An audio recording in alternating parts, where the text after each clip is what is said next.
Dr. Augusto Cury, com vocês, falando do Brasil que dá certo.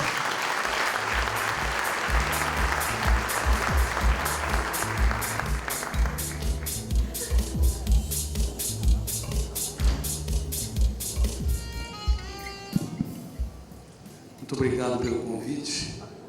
O ser humano, nessa breve existência, deve ser um colecionador de amigos e transformar momentos pequenos em experiências solenes. Obrigado, Sandro, pela sua amizade e pela maestria como você dirige esse grupo tão importante, que certamente vai ganhar cada vez mais musculatura para um Brasil melhor, mais justo, mais equilibrado e inteligente. Queridos amigos, vou falar para vocês sobre, talvez, a última fronteira da ciência. Nós somos a única espécie que pensa e tem consciência que pensa, mas, infelizmente, não tivemos oportunidade de estudar sistematicamente o que eu chamo de a última fronteira da ciência, a unidade básica que nos torna Homo sapiens. Estudamos a unidade básica da biologia, que é a célula, entramos no seu microcosmo, estudamos a unidade básica da química e da física, que é o átomo, mas, infelizmente, não estudamos a unidade básica que nos tece como Homo sapiens. Qual é? A alma é macro. E o micro? Qual a unidade básica? Essa é uma grande tese. Nós temos dificuldade de falar porque houve um vácuo na ciência. A unidade básica do Homo sapiens é o pensamento. Sua natureza, seus tipos, seus processos construtivos e até mesmo o processo de gerenciamento, algo que mesmo as universidades mais notáveis do mundo ainda estão no tempo da pedra. Você tem de dirigir o veículo da sua mente, você tem de ter responsabilidade de gerenciar seus pensamentos. Caso contrário, você pode ter sucesso notável, social, financeiro, mas terá insucesso no único lugar que é inadmissível ser um paupérrimo dentro da nossa psique. Freud, Piaget, Vygotsky, Kant, Hegel, Sartre e tantos outros pensadores usaram o próprio pensamento para produzir suas teorias.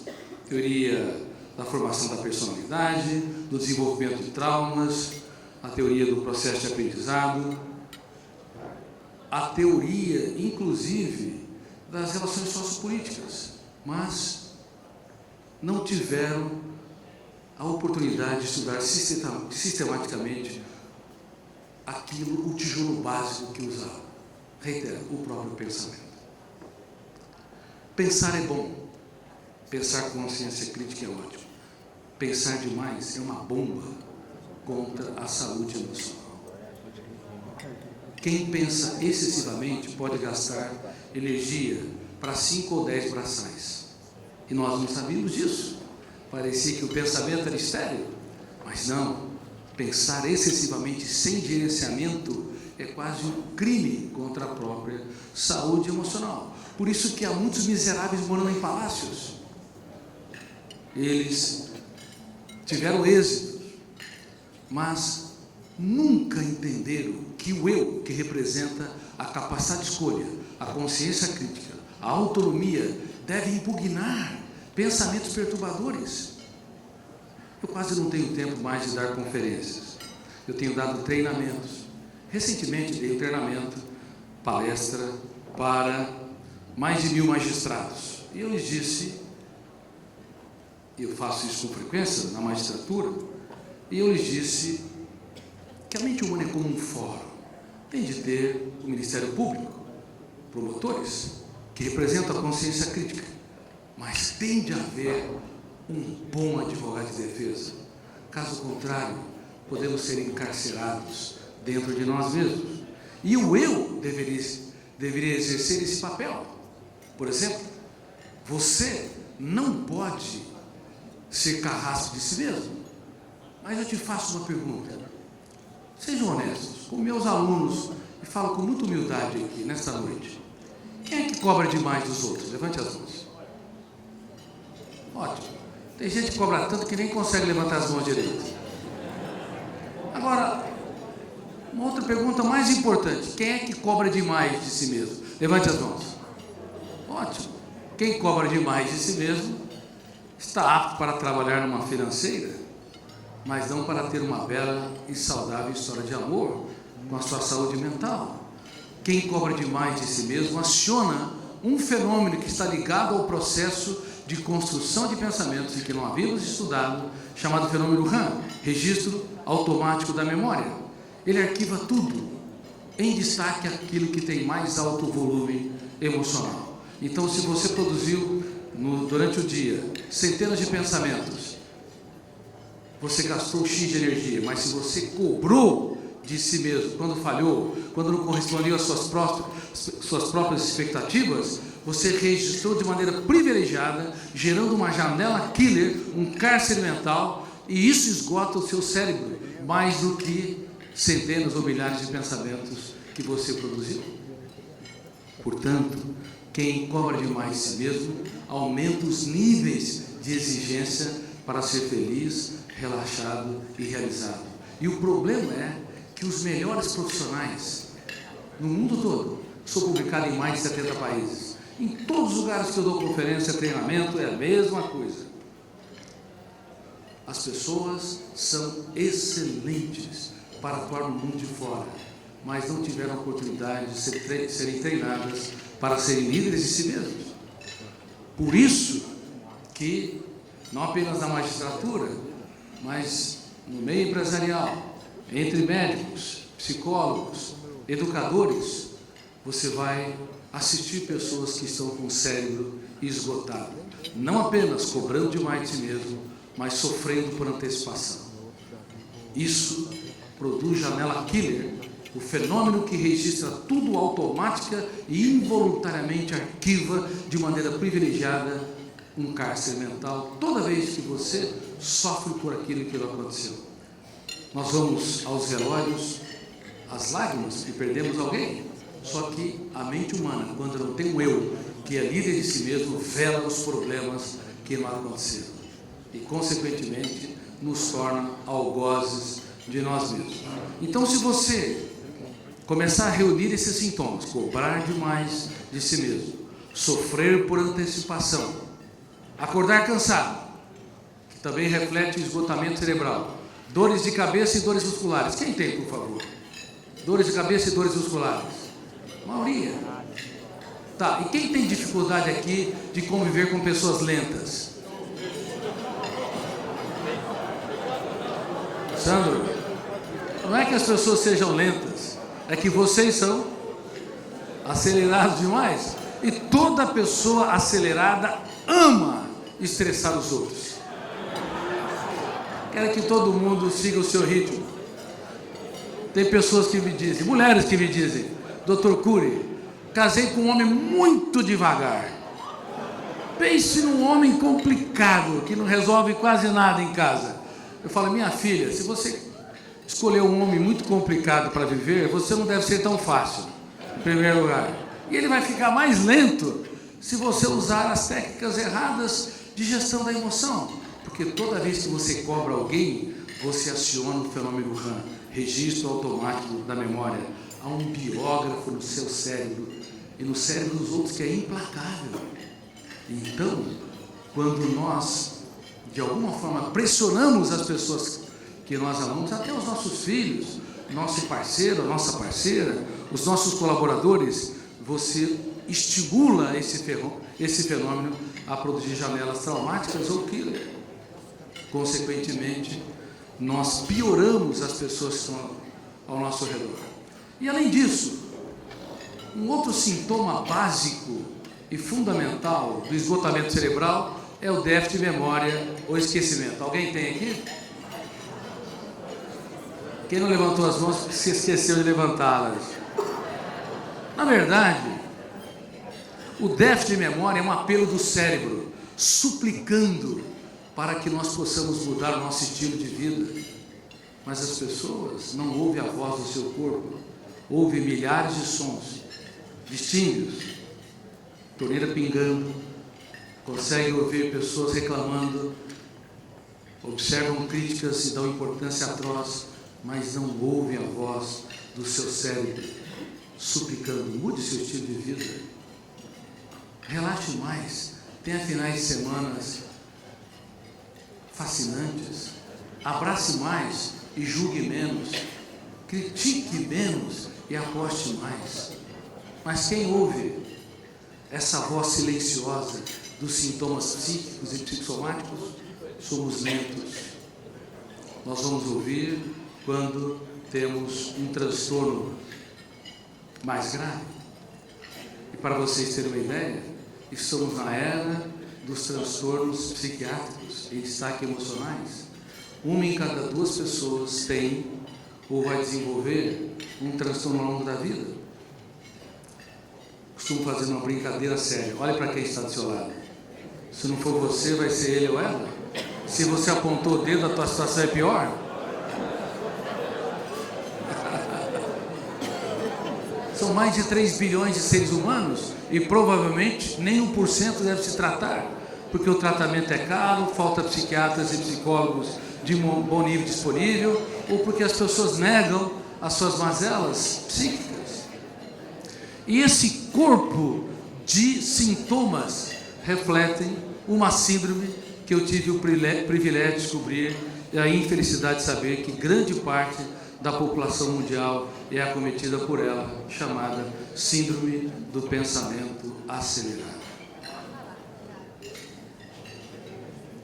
Eu tive, durante minha carreira como psiquiatra e como pesquisador, o privilégio de escrever mais de 3.000 páginas sobre essa última fronteira da ciência num país que não valoriza os seus cientistas. Em destaque, ciência básica, produtores de ciência básica na estatura que merecem. E eu fiquei muito convicto que a humanidade está adoecendo rápida e coletivamente. Nós tomamos o caminho errado, queridos amigos. Haja vista que a intoxicação digital tem acelerado a mente das crianças em níveis jamais vistos na história da humanidade. Uma criança de 7 anos de idade tem mais informações do que o imperador romano tinha no auge de Roma.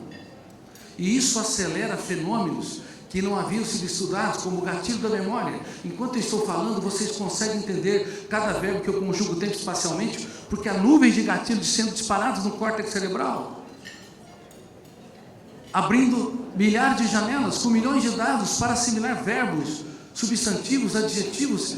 Então, gatilho detona-se, abre janelas, a âncora se instala para dar foco, e o quarto fenômeno, alto fluxo, para que o Homo sapiens possa ter a interpretação imediata e compreender os milhares de estímulos básicos que ele tem contato no seu dia a dia. E nós não percebemos a complexidade disso e julgamos as pessoas porque elas não correspondem às nossas expectativas.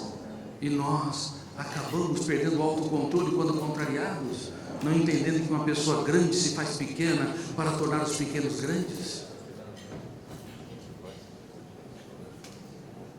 Queridos amigos, as crianças estão sendo diagnosticadas, bem como os adolescentes e até adultos, por profissionais de saúde mental no mundo todo de maneira errada, como sendo portadores da hiperatividade ou de transtorno de déficit de atenção, e médicos prescrevendo drogas da obediência sem necessidade. 1 a 2% no máximo tem hiperatividade de fundo genético, metabólico cerebral. O resto, 80% a 90% das nossas crianças e adolescentes não se concentram, não têm deleite do prazer de aprender, não conseguem se colocar no lugar do outro, são agitados, repetem os mesmos erros, não porque são filhos e alunos hiperativos, mas porque nós mexemos na caixa preta do funcionamento da mente. No passado, o número de informações dobrava-se a cada 2 ou 3 séculos, hoje dobra a cada 1 ano e deve dobrar a cada 1 mês na década seguinte. Além disso, a intoxicação digital, desde que Steve Jobs lançou seu smartphone em 2007, ele não dava os celulares para os seus filhos, pelo menos sem controle. Ao mesmo tempo que tivemos ganho de produtividade, uma socialização mais importante e robusta, e também acesso a informações como jamais havíamos experimentado, mas tudo isso teve uma contrapartida no córtex cerebral. O registro dessa avalanche de dados, de estímulos visuais e sonoros, das mídias digitais, dos aparelhos digitais, levou a um desastre sem precedentes. Por isso que nós aumentamos em mais de 100% o índice de suicídio entre crianças de 10 a 14 anos nos últimos 3 anos. Na era da indústria do entretenimento, a mais poderosa indústria do lazer, nunca tivemos uma geração tão triste. Estamos na era dos mendigos emocionais. Inclusive adultos que ficam plugados o dia todo, sem perceber que se você tiver o privilégio de ter amigos que preenchem uma mão, levante as mãos para os céus. Porque muitos não têm um amigo, e amigo não é colega, é aquele que você dá um ombro para chorar, é aquele que você troca o capital das experiências. A maioria das pessoas não tem um amigo, e pior ainda, elas não são amigas de si mesmas. Antes de namorar alguém, você tem a responsabilidade de namorar a sua vida, de se abraçar, dar risadas da sua estupidez, quando você atende de vez em quando, dos seus erros, das suas falhas, dar uma nova chance para si mesmo.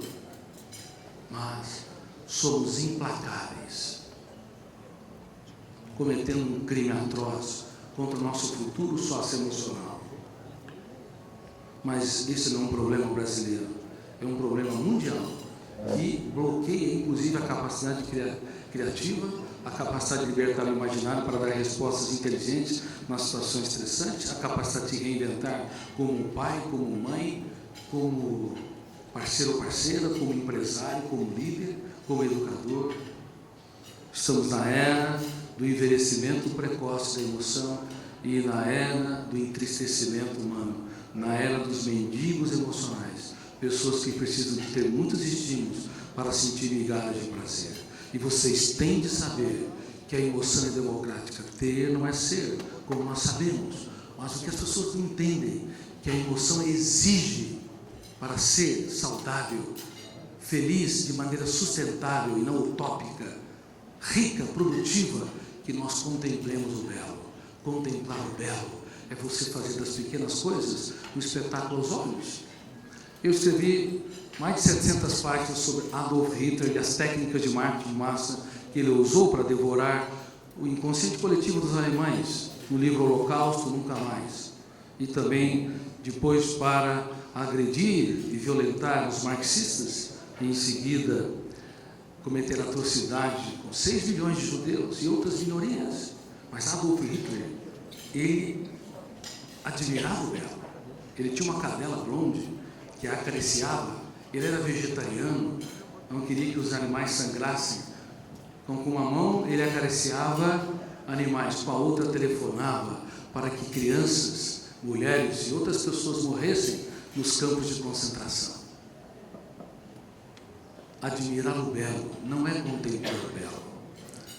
Contemplar o belo é você se entregar atenta e envelhecidamente para observar as flores, para perguntar para os seus filhos aonde eu errei e não soube, para perguntar para a sua parceira o que eu posso fazer para te tornar mais feliz. Contemplar o belo é você sair das camadas mais superficiais da mente humana, assim como nós pisamos na superfície do planeta Terra e não conhecemos o interior desse intrigante planeta azul. Nós também não conhecemos o planeta mente. Deveríamos contemplar de maneira mais profunda, entrar em camadas mais notáveis das pessoas que estão ao nosso redor, mas não fazemos isso, porque o nosso eu não é um bom diretor do script da nossa mente. Como eu digo no meu livro e o filme Vendedor de Sonhos, o nosso eu, ele vem de pesadelos. Nós temos endereços, às vezes boas casas e bons apartamentos, mas nunca encontramos o endereço, o lugar mais importante dentro de nós mesmos. Por isso que temos camas e às vezes não descansamos. Nós preparamos festas, mas não nos alegramos. Temos bajuladores, mas às vezes não amigos verdadeiros. Por favor, o mundo está precisando de seres humanos que entendam que estamos na era do envelhecimento precoce da emoção, e reitero, na era do adoecimento psíquico. Vocês, como empresários e líderes, devem saber que a única empresa que não pode falir é a mente humana, mas se ela falir, porque se ela falir, tudo o resto desmorona, inclusive a sua empresa, ou sua família, ou a relação com seus amigos. Mas, sinceramente, pela quantidade de sintomas psíquicos e psicossomáticos que estão desenvolvendo, a mente humana está num processo de falência coletiva. Eu gostaria que o seu eu treinasse todos os dias a dirigir o seu próprio script. Além de contemplar o belo, você tem de conhecer a técnica chamada DCD: duvidar, criticar e determinar. A dúvida é o princípio da sabedoria na filosofia. A crítica é o princípio da sabedoria na psicologia. E a determinação estratégica é o princípio da sabedoria na área de desenvolvimento humano. Todos os dias você deve duvidar de tudo aquilo que te controla, porque tudo que você crê te controla. Se o que você crê é doentio, aquilo vai se tornar um cárcere mental. E não se esqueça que na mente humana há mais cárceres do que nas cidades mais violentas do mundo, porque o nosso eu não sabe impugnar, como o advogado de defesa o faz, cada falsa crença. Ele não sabe impugnar pensamentos perturbadores, ele não sabe criticar ideias asfixiantes, ele não sabe determinar estrategicamente ser autor da nossa própria história. Por exemplo, entender que nossa paz vale ouro, o resto é pouco significante. Ou seja, proteger a sua mente.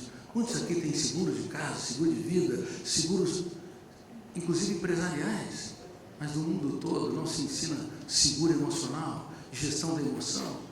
Até as melhores universidades como Cambridge, Oxford, MIT, Stanford, ensinam os alunos, preparam os alunos para atuar no mundo de fora, sem entender que sem aprender a ser líder de si mesmo, nós temos grande chance de ser, como eu disse, carrascos da nossa própria saúde emocional e às vezes predadores das pessoas que nós mais amamos. Por isso, por favor, assim como você toma banhos diários, vocês tomam banhos? Sim? Quem toma 2 banhos por dia, levante as mãos. 3 banhos? Não vou perguntar 4 banhos porque talvez você tenha TOC, transtorno obsessivo compulsivo. Eu já tive pacientes que tomavam 40 banhos por dia. Enquanto tomava banho, se refrescava, detonava o primeiro fenômeno inconsciente que eu abordei com vocês: gatilho da memória. Poderia repetir? É o gatilho do cérebro. Ele detonava, abria a janela light, não killer ou traumática. Sentia refrescado. Abria outras janelas, porque a janela era saudável. Portanto, a âncora, ela visitava áreas que a relaxavam. Porém, quando saía do banho, ela se enxugava e sentia que havia vírus e bactérias na toalha. Detonava o gatilho, abria uma janela killer em milésimos de segundos. O volume de tensão fechava o circuito. Naquele momento, milhares de janelas com milhões de dados não eram acessados. É assim que o ser humano adoece, quando o seu eu, ele é um espectador dos fenômenos importantíssimos. O gatilho cerebral, ao invés de encontrar janelas light, encontra janelas traumáticas e o volume de tensão nos sequestra no único lugar que deveríamos ser livres. Por favor, não pense que apenas algumas pessoas que são sequestradas por criminosos, elas são vítimas de uma existência conflitante. Nós podemos ser sequestrados, mesmo vivendo em ambientes completamente livres, e encarcerados, sem nunca imaginar que a pior prisão do mundo não são barras de ferros. Por isso, é muito importante fazer a higiene mental. No caso dessa paciente, quando detonava o gatilho, abria uma janela aqui, a âncora da memória se fechava, ela tinha que voltar ao comportamento ritualístico, que é compulsão. Então, o pensamento fixo é a obsessão. Gerava o ritual obsessivo, que é o transtorno obsessivo compulsivo. Mas não apenas isso. Para vocês terem uma ideia, nós estamos na era da ansiedade, patrocinada pela síndrome do pensamento acelerado. As pessoas estão agitadas, tensas, ansiosas. Elas não conseguem desfrutar nem do seu sucesso. Quem muitas vezes desfrutará serão os seus genros e os seus filhos, porque enquanto estão na sua trajetória de vida, ao invés de ter um caso de amor com a sua saúde mental, estão sempre procurando aquilo que não existe, aquilo que não conquistaram.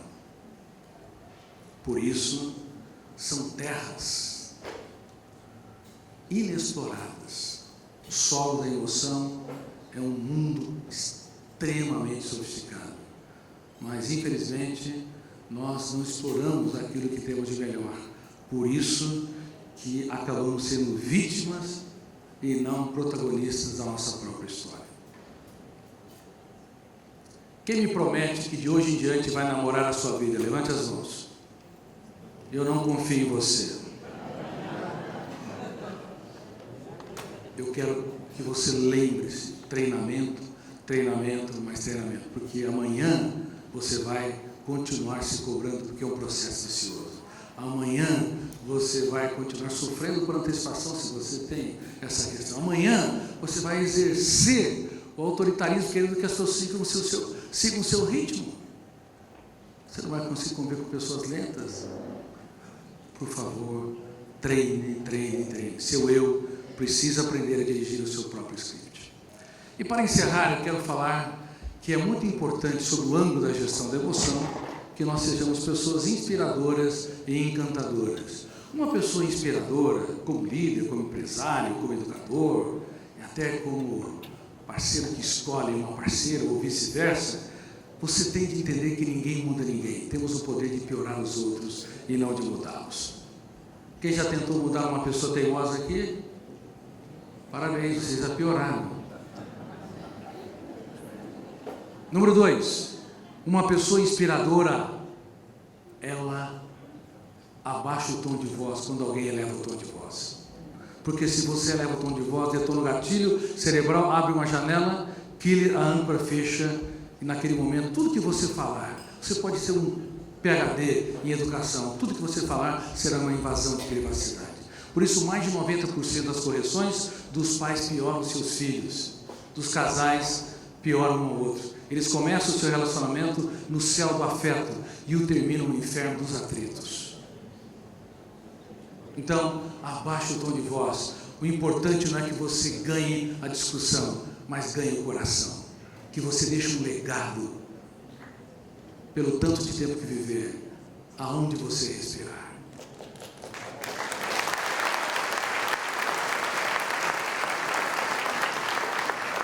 Outro ponto importante, uma pessoa inspiradora, ela não repete 2 vezes a mesma correção.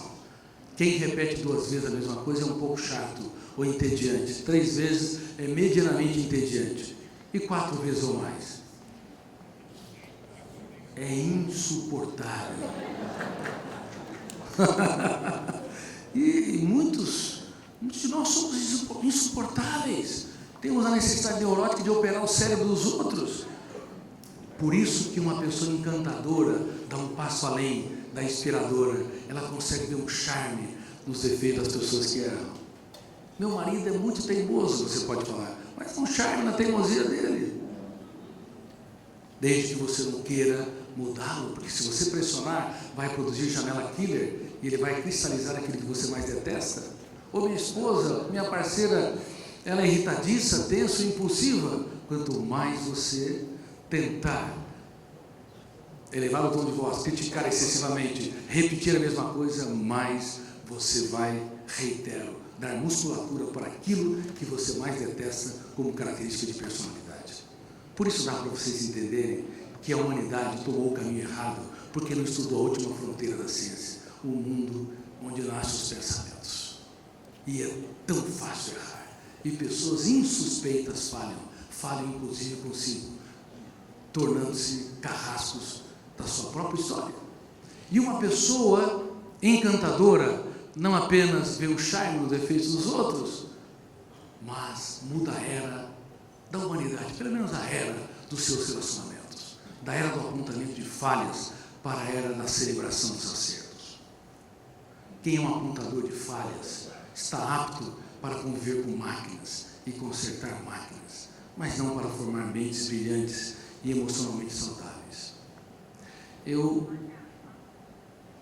tive o privilégio de ser idealizador do programa Escola da Inteligência, que ensina as crianças a aprenderem gestão da emoção. Temos mais de 400 mil alunos, é o maior programa mundial da atualidade, e este programa também, ele adota os orfanatos do Brasil, estamos adotando todos os orfanatos do Brasil, para dar gratuitamente o programa Escola da Inteligência, para que as crianças aprendam. Elas foram abandonadas, mas elas não podem se abandonar.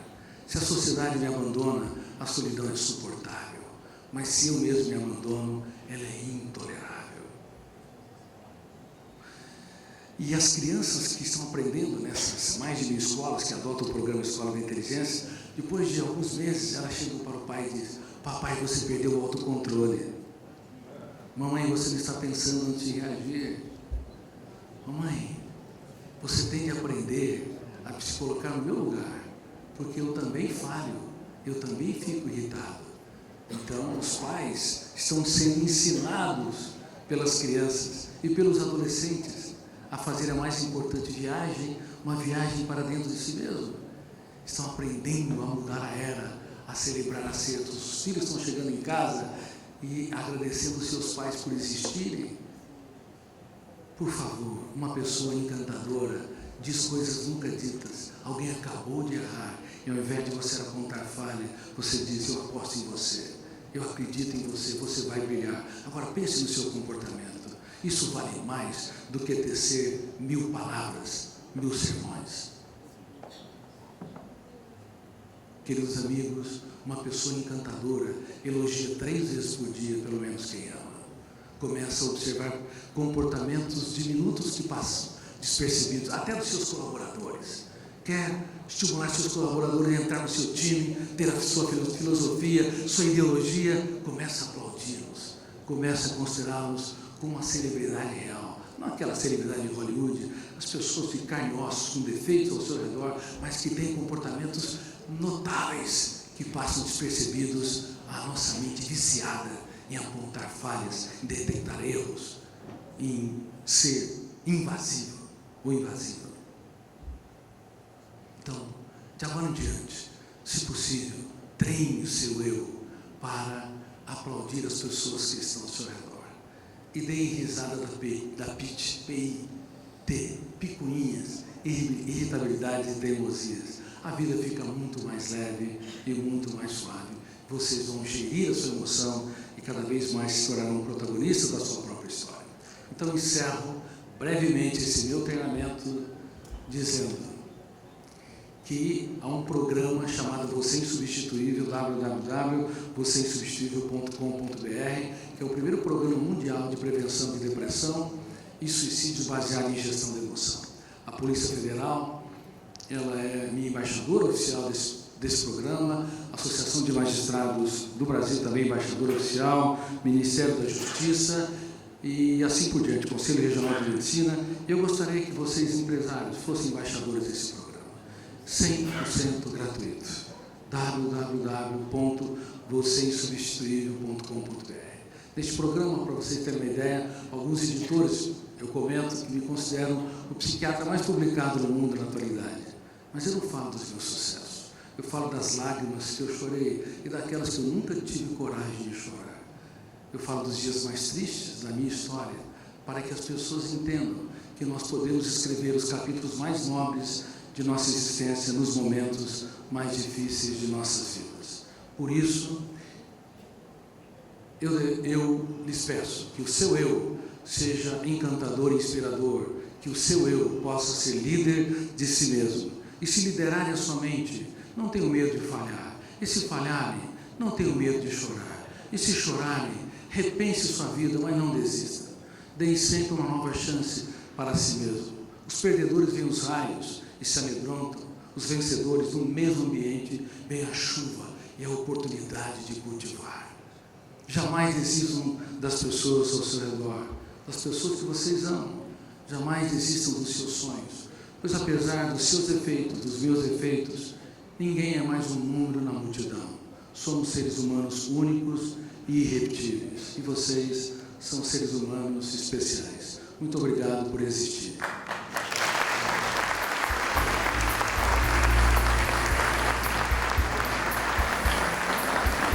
Muito obrigado.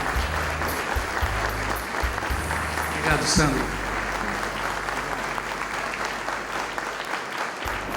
Senhoras e senhores, Dr. Augusto Cury, mais uma vez uma salva de palmas.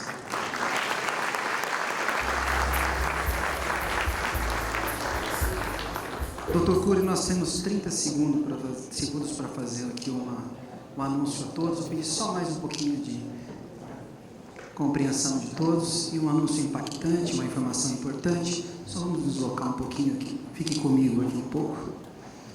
Aproveitando a concentração e a alegria de estarmos juntos, neste semestre de 2019, nós, já que defendemos o empreendedorismo, precisamos acreditar no Brasil, é importante dizer a todos 3 informações básicas do Brasil que dá certo, que acontecem neste ano ainda.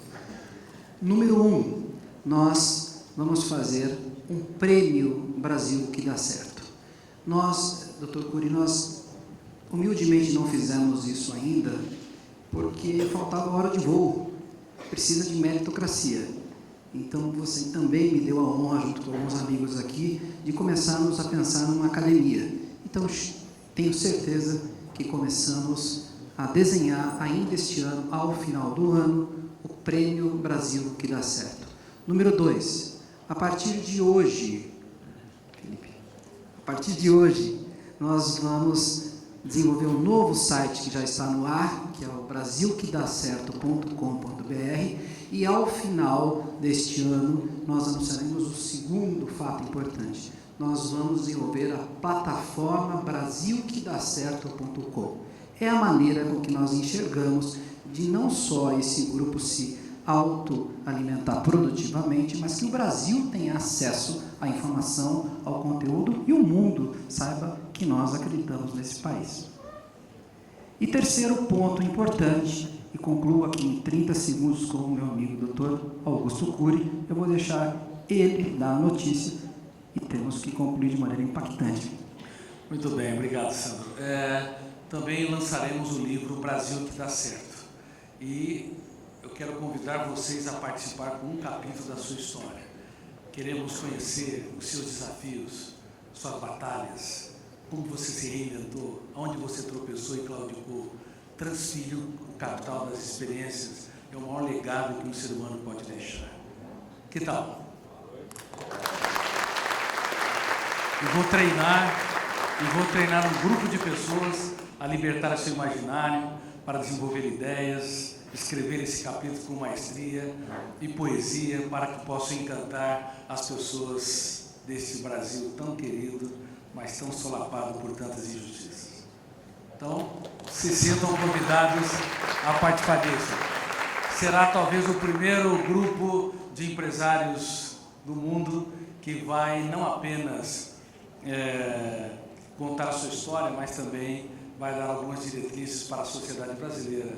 Deixamos de ser um grupo fechado para se tornar um grupo aberto para impactar a sociedade. Beijo no coração.